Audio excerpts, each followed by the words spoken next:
Hi friends, this little video is going to get you ready for any astrology course you're taking with me. We're going to head over to astro.com.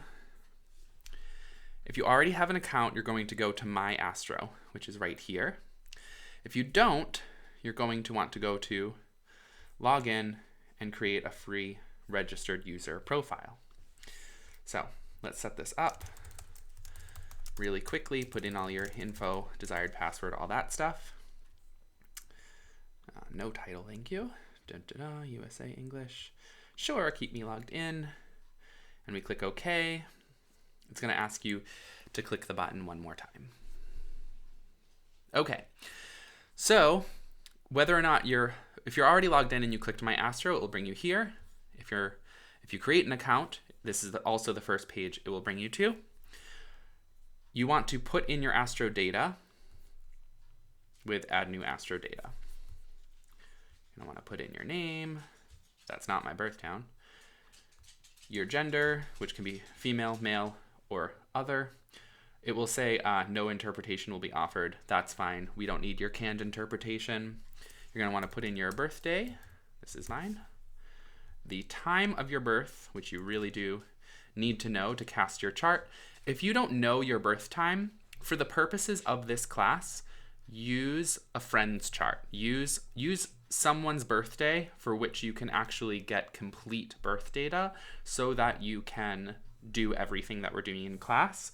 It gets a little bit more complicated when you don't know your full birth data. So if you don't know your own birth data, I recommend for this class for any of my classes that are at any beginner level, use someone's chart who you can have a complete chart for. Okay, and my birth town was actually Stoughton, Mass. When you put in your birth town, wait for it to pull up your options and then click whichever option seems best to you. You'll notice that after you put in your town, it gives you a little preview of your chart. It will tell you your sun sign, your moon sign, and your rising. If you know any of that information, then this is helpful because it helps you kind of check quickly whether or not you entered your information correctly. The sun sign you might know as your zodiac sign. That's your zodiac sign, although that's really a misnomer. And then moon sign and rising sign are the two other major signs that we think about. Okay, so then hit continue to enter that information in, and it will appear as stored astro data. This is where all your profiles will appear. So click on your profile to cast a chart, and we're going to click on extended chart selection.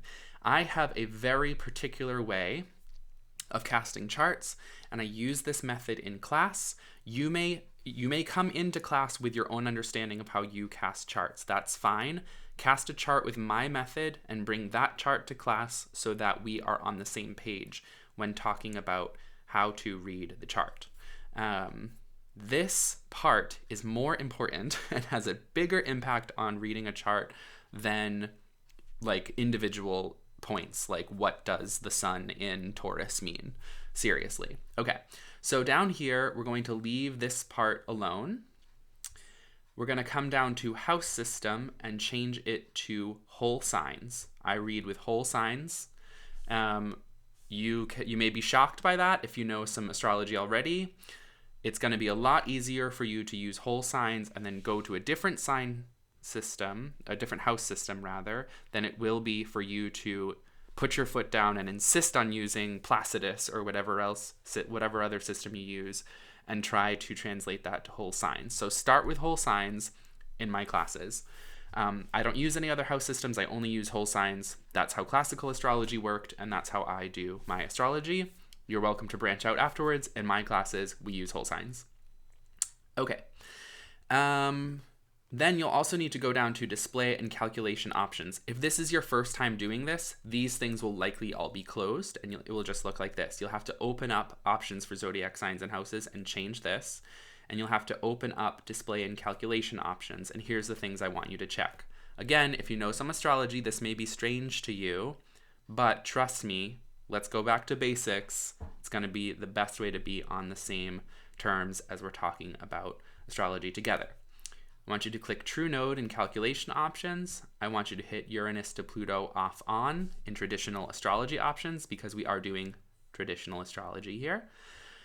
And I want you to go over to aspects and actually click draw no aspect lines, because I want you to relearn your understanding of aspects in my classes. And if you don't know about aspects at all, I don't want you to be confused by how many aspects there can be in a single chart. That's all. Click here to show the chart. Okay, this is what it's going to look like. Very simple wheel divided by 12, and just a few points, the ones we really care about, the classical planets, and a few mathematical points.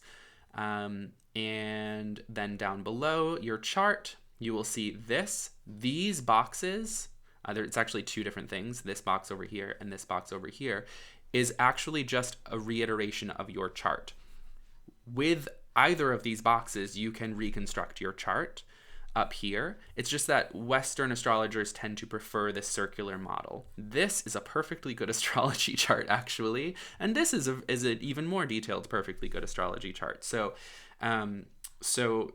we'll learn more about that in class, but basically that's what's going on. It's 3 different ways to view your chart: a circular model, an elemental and modalities model, and then sort of the planetary positions are emphasized over here, and these are all aspects, where the aspects should be according to the calculations of this website.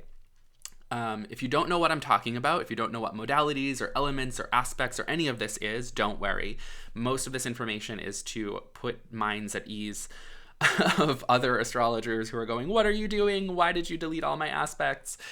So this is what you need. This is what your chart should basically look like. Of course, the positions will be different on your chart than on mine.